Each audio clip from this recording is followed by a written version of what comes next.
প্রিয় উপস্থিতি, এ পর্যায়ে আপনাদের সামনে বক্তব্য নিয়ে আসছেন শহীদ জাবিরের বাবা। আপনারা সবাই বসে বক্তব্য শুনেন।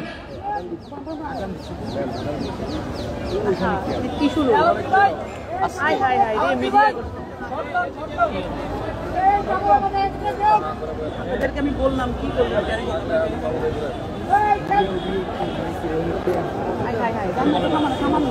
আমরা সবাইকে বিশৃঙ্খলা না করার জন্য অনুরোধ করছি।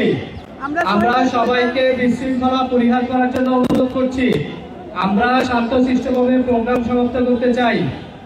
জাতীয় বিপ্লবী পরিষদ সকল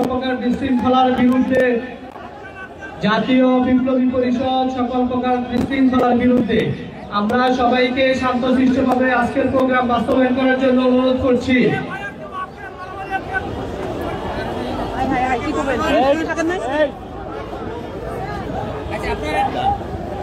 এখানে যারা বিশৃঙ্খলা সৃষ্টি করছেন, আপনারা কিন্তু এই শহীদ পরিবারের সাথে, আপনারা এই আহত নিহতের পরিবারের সাথে আপনারা বেইমানি করছেন।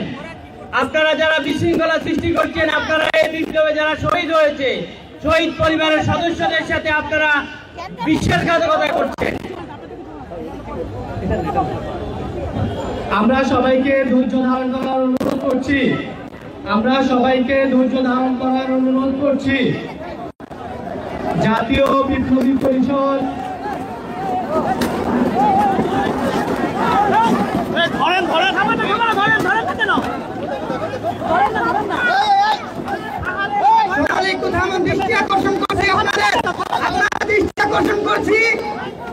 সকলকে দৃষ্টি আকর্ষণ করছি, থামুন থামুন।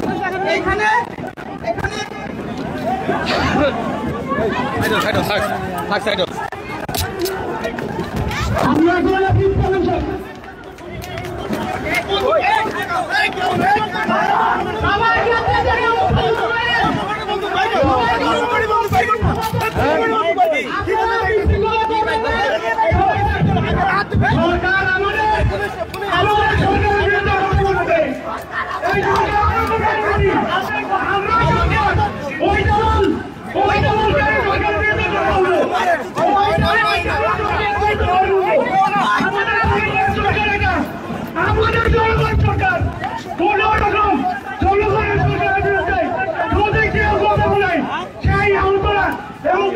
পরিবার ওই সরকারের পক্ষে থেকে ওই সরকারের বিরুদ্ধে